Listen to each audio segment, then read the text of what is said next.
Hello, everyone. Today we're going to talk about leave, time off from work that is allowed by law. Almost everyone who works has, at some point or another, needed time off, whether to rest, recover, or handle personal or family situations. As a general rule, the law requires employees to report for work and remain at work as agreed with their employer.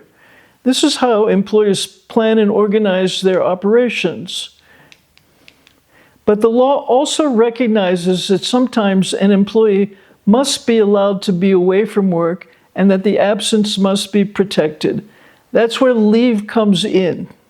Leave is an authorized absence from work, time off that is allowed and protected by law. In some cases, the law doesn't simply allow leave, it even requires that the leave must be taken. Under Namibian law, paid annual leave, sick leave, compassionate leave, and maternity leave are part of the required minimum basic conditions of employment for all workers. So let's look at how leave works in practice, starting with annual leave. Annual leave, which is sometimes called vacation leave, is paid time off that employees earn as they work over a period of a year.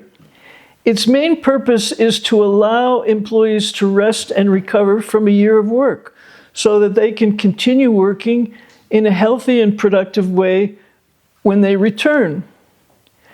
Under Namibian labor law, an employee is entitled to at least 4 consecutive weeks of paid annual leave. This is the minimum required by law. So for a worker who normally works a 5-day week, this amounts to 20 working days of annual leave per year. All right, 20 days. An employee's annual leave cycle runs from their date of first employment, and a new cycle starts on each anniversary of that date. It is the employer who decides when annual leave is taken in light of the needs of the workplace. This usually happens in one of 2 ways that I will describe. First, annual leave may be taken after an employee applies or signs up for leave and the employer approves it.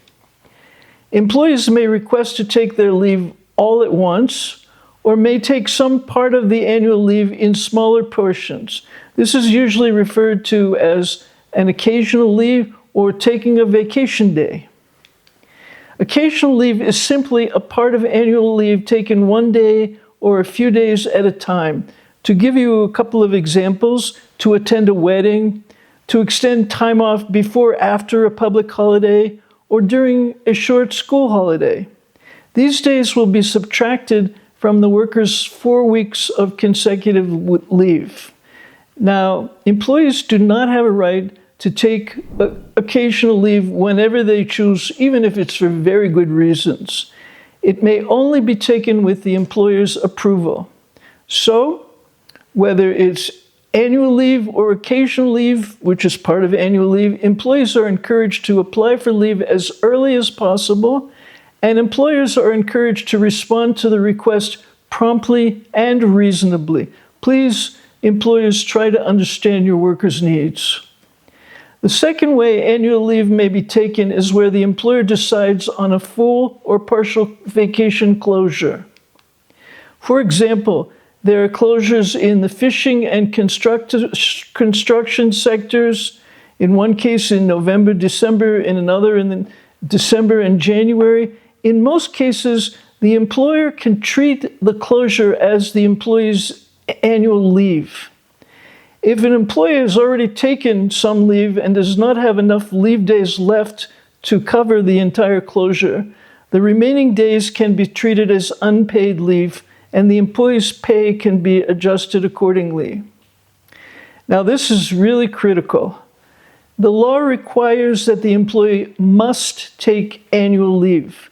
The leave is not optional and is not meant to be carried forward indefinitely, even though we know that's happened in some cases.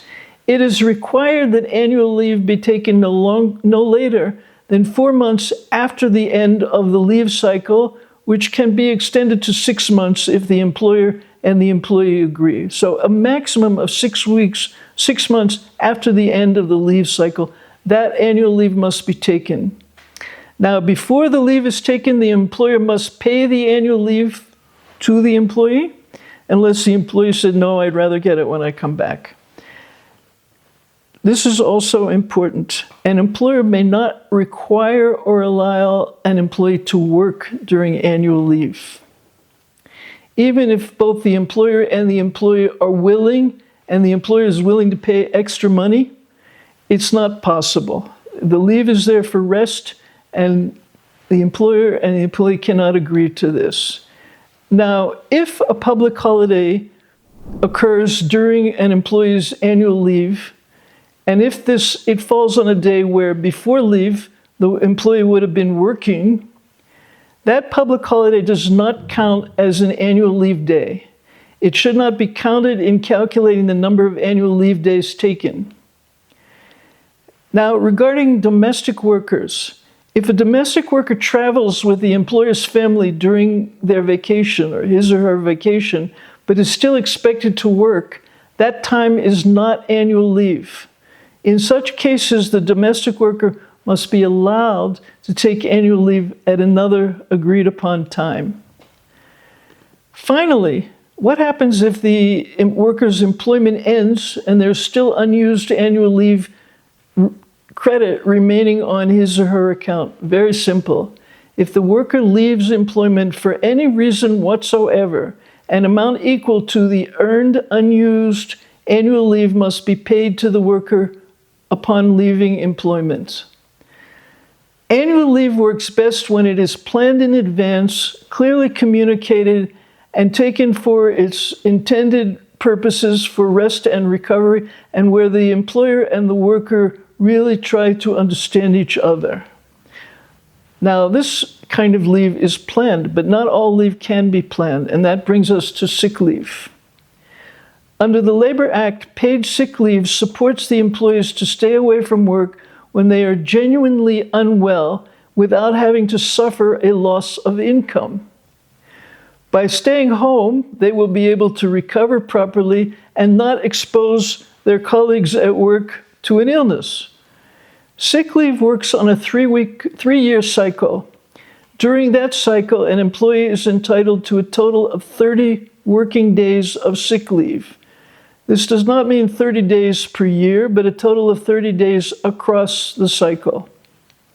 During the first year of employment, an employee earns 1 day of sick leave for every 26 days worked, so that 30 days will be earned by the end of the year. In the meantime, in that first year, you can take sick leave as you have earned it, how much you have earned.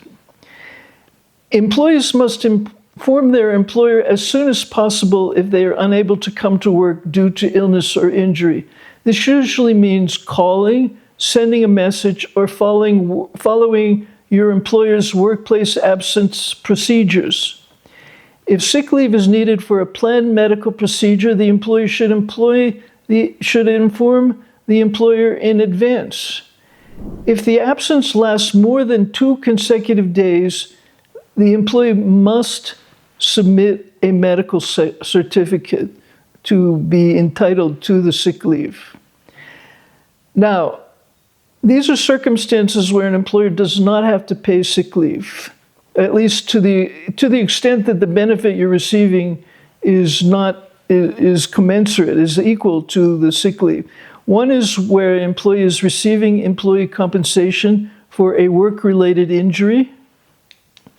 Another is where the employer is paying into some kind of a sick fund and pays at least 50% of the contribution, some kind of insurance, and that fund pays the employee's sick leave. And the other case is where a law provides for the payment of the sick leave, another law. It is important to understand that sick leave may not be used as a form of vacation or occasional leave. Patterns of misuse can be detected and can undermine trust in the workplace. So if someone is taking off sick every Friday and every Monday, it will eventually be understood that they may not be sick on those days. At the same time, genuine illness must never be punished. Sick leave requires good faith from both employees and employers. If an employee has used up his or her sick leave entitlement, it may be possible to receive extended sickness benefits from the Social Security Commission. We will discuss that system in detail in a future podcast. Now, let's turn to compassionate leave.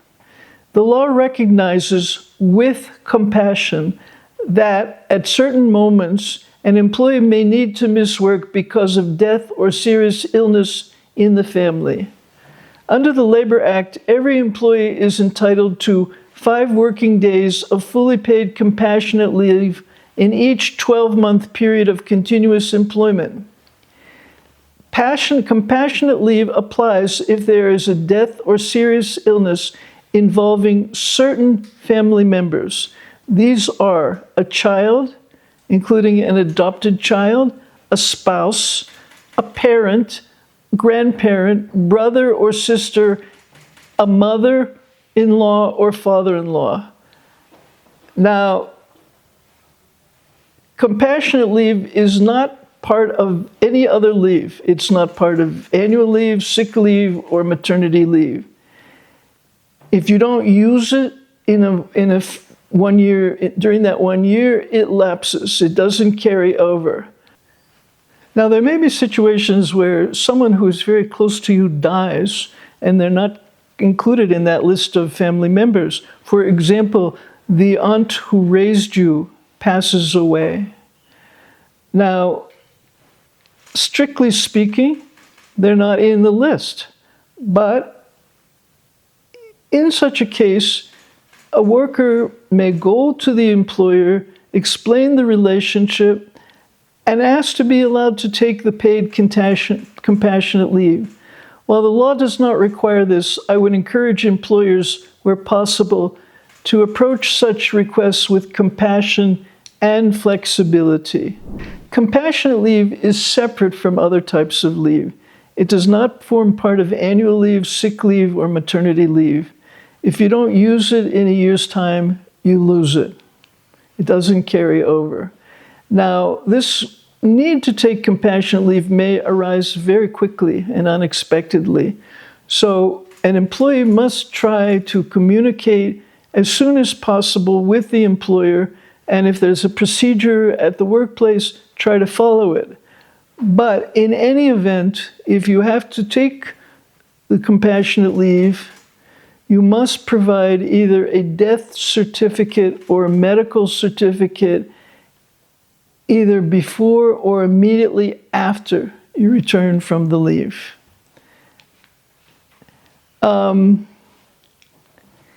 Now, today we looked at what leave means under Namibian law. Leave is an authorized absence from work, and in some cases it is mandatory.